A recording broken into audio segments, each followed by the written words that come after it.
तो दोस्तों आज हम फिर से आपके लिए लेकर आए हैं देश दुनिया की तमाम ताज़ा बड़ी खबरें। सबसे पहली बड़ी खबर में आपको बताएंगे दोस्तों कि अमेरिका ईरान जंग के बीच मोदी सरकार को रूस से लगा बड़ा झटका। पहले तेल पर छूट देने से किया मना और अब खाद देने से भी कर दिया इनकार।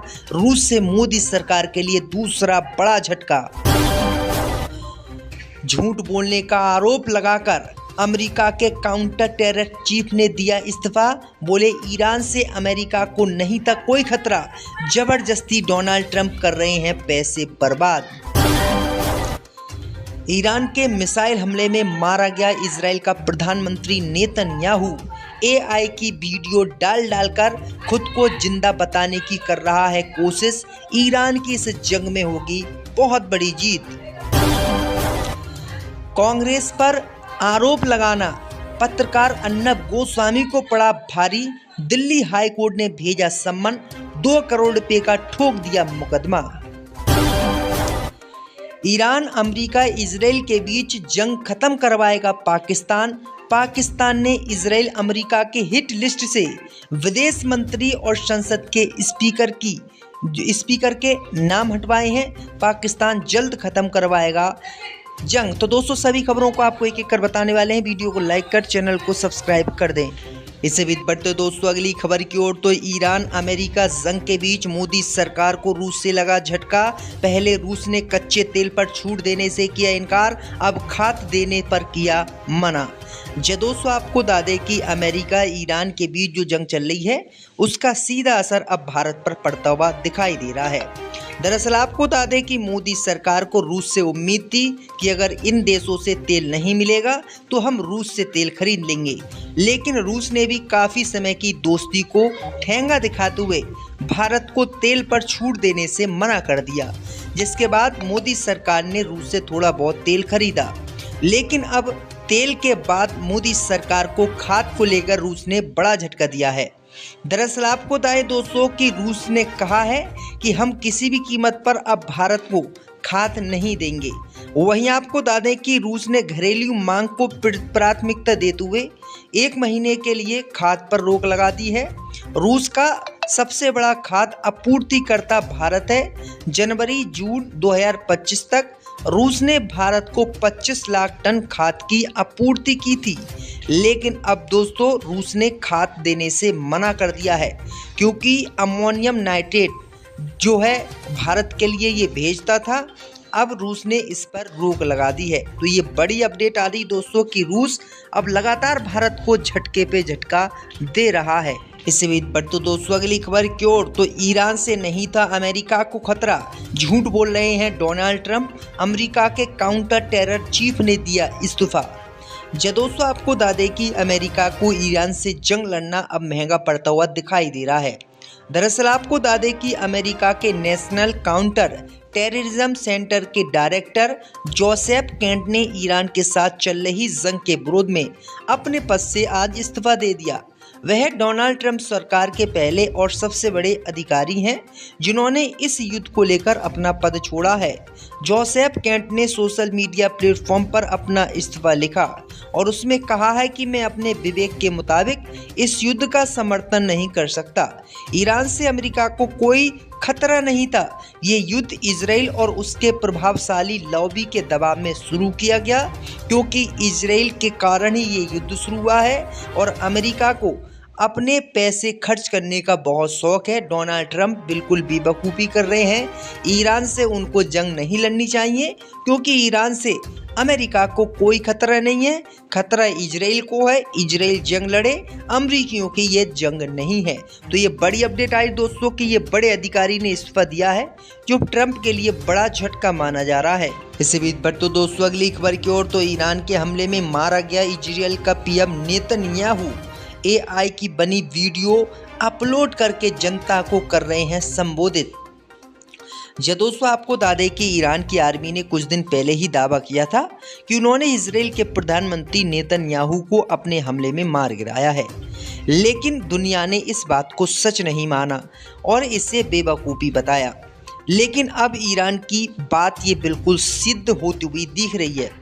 दरअसल आपको बता दें कि इजराइल के प्रधानमंत्री बेंजामिन नेतन्याहू ने अपने ट्विटर अकाउंट पर एक वीडियो पोस्ट किया है। ये वीडियो AI से बना हुआ पाया गया है, जिससे साफ ये प्रतीत होता है कि ईरान के हमले में इजराइल का प्रधानमंत्री नेतन्याहू मारा गया। दूसरा वीडियो कुछ दिन बाद ही इजराइल के जो प्रधानमंत्री है नेतन्याहू, उसके ट्विटर अकाउंट से पोस्ट किया गया। गनीमत ये रही कि वो वीडियो भी AI से जनरेटेड बताया गया है, यानी दोनों ही वीडियो लगातार AI से जनरेटेड हैं। उसके बाद ईरान ने जो दावा किया था वो दावा साफ होता दिख रहा है कि इजराइल का प्रधानमंत्री या तो मारा गया है या उसकी तबीयत ठीक नहीं है, और वो गांव मतलब शहरों में ही छुपा हुआ है। इससे भी बढ़ तो दोस्तों अगली खबर की ओर, तो इजराइल अमेरिका जंग के बीच चीन ने ईरान की मदद के लिए बढ़ाया हाथ। जी दोस्तों, आपको बता दें कि ईरान अमेरिका के बीच जो जंग चल रही है, उस जंग में चीन शुरू से ही ईरान के समर्थन में रहा है, क्योंकि ईरान से वो सबसे सस्ता कच्चा तेल खरीदता है। अब दोस्तों इसी बीच ईरान की मदद के लिए चीन आगे आया है। चीन ने कहा है कि वह इस क्षेत्र के देशों जिसमें ईरान और लेबनान शामिल हैं, उसको मानवीय सहायता देगा। वहीं आपको बता दें कि चीन के विदेश मंत्रालय ने इसकी घोषणा की है। उन्होंने कहा है कि आम नागरिकों की मानवीय दुर्दशा को कम करने के लिए ईरान, जॉर्डन, लेबनान और इराक को आपातकालीन सहायता भेजेगा। वहीं आपको बता दें कि इसमें खाने पीने की चीज़ों के साथ ही जो दवाइयाँ हैं वो भेजी जाएंगी। तो ये बड़ी अपडेट आई दोस्तों कि चीन अब इस जंग में काफ़ी मदद कर रहा है। इससे भी बढ़ते दोस्तों अगली खबर की ओर, तो कांग्रेस पर सनसनीखेज दावे पर बुरा फंसा पत्रकार अर्नब गोस्वामी, दिल्ली हाई कोर्ट ने भेजा 2 करोड़ रुपए का मुकदमा।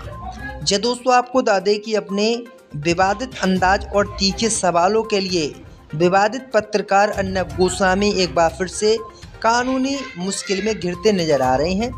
दरअसल आपको बता दें कि दिल्ली हाई कोर्ट ने कांग्रेस पार्टी की तरफ से दायर किए गए एक अहम मानहानि केस में सख्त रुख अपनाते हुए 17 मार्च को अर्नब गोस्वामी को तलब कर लिया है। अदालत ने इस मामले की गंभीरता को देखते हुए गोस्वामी को सम्मन भेजने का स्पष्ट आदेश जारी किया है, जिसके बाद से मीडिया जगत से लेकर सियासी गलियारों तक हलचल काफ़ी तेज हो गई है। ये पूरा विवाद अर्नब गोस्वामी के एक टीवी शो के दौरान किए गए उनके विवादित दावे से जुड़ा है, जिसमें उन्होंने दर्शकों के सामने कहा था कि देश की सबसे पुरानी पार्टी कांग्रेस का तुर्की में भी अपना एक दफ्तर मौजूद है। इस बयान के प्रसारित होने के बाद कांग्रेस पार्टी ने कड़ी आपत्ति जताते हुए इसे अपनी छवि खराब करने की एक सोची समझी साजिश बताया और अर्नब गोस्वामी के खिलाफ मानहानि का दावा ठोक दिया। कांग्रेस ने अपनी राजनीतिक साख को पहुंचे नुकसान की भरपाई के तौर पर गोस्वामी से 2 करोड़ रुपए की भारी भरकम हर्जाने की मांग की है। इससे भी बढ़ते दोस्तों अगली खबर की ओर, तो अमेरिका ईरान की जंग खत्म करवाएगा पाकिस्तान करा रहा दोनों ही देशों में सुलह, ईरान के लिए अच्छी खबर। जब दोस्तों आपको बता दें कि इजराइल, अमेरिका और ईरान के बीच जो जंग चल रही है, उस जंग में सुलह कराने के लिए पाकिस्तान सामने आया है। दरअसल आपको बता दें कि पाकिस्तान इन तीनों ही देशों के बीच जंग खत्म करवाने के लिए बातचीत कर रहा है। गनीमत ये रही कि पाकिस्तान की तरफ से की गई बातचीत में ईरान को काफ़ी फ़ायदा हुआ है। दरअसल आपको बता दें कि ईरान के जो विदेश मंत्री हैं अब्बास आरागची और सांसद स्पीकर मोहम्मद बागर, इन दोनों पर कोई भी अमेरिका इजराइल हमला नहीं करेगा, क्योंकि अब तक जो नेता थे, जो बड़े बड़े नेता थे, उन पर ही अमेरिका इजराइल हमला कर रहे थे। लेकिन पाकिस्तान ने जो है इन दोनों ही देशों में सुलह कराई है, वो जंग ख़त्म करवाने पर बातचीत कर रहा है, यानी चौधरी पाकिस्तान इस जंग में बन रहा है। तो अमेरिका के लिए पाकिस्तान ने जो है वादा किया है कि वो किसी भी कीमत पर इन नेताओं को निशाना नहीं बनाएंगे, क्योंकि इन दोनों नेताओं को इजराइल अमेरिका मारना चाह रहे थे। लेकिन पाकिस्तान ने जब इन दोनों के बीच पंचायत कराई है तो पाकिस्तान ने कह दिया है कि इन दोनों नेताओं पर कोई भी हमला नहीं होना चाहिए। तो अमेरिका और इजराइल ने हिट लिस्ट से इनके नाम हटा दिए हैं और वादा पाकिस्तान से किया है कि हम किसी को भी निशाना बनाएंगे, लेकिन हम ईरान के विदेश मंत्री और संसद के जो स्पीकर हैं मोहम्मद बागर, उनको निशाना नहीं बनाएंगे। तो ये अच्छी खबर ईरान के लिए आ रही है कि पाकिस्तान जो है दोस्तों काफ़ी अच्छा काम इस मामले में कर रहा है ईरान के लिए। दोस्तों वैसे तो कतर ज़्यादातर ये मामले करवाता था, लेकिन कतर इस जंग में पीछे हट गया है और अब पाकिस्तान को आगे आकर पाकिस्तान को ही इन दोनों देशों की जंग खत्म करवाने की जिम्मेदारी अमेरिका ने दी है। तो ये बड़ी अपडेट आज दोस्तों, उम्मीद यही जताई जा रही है कि जल्दी ये जंग खत्म हो जाएगी।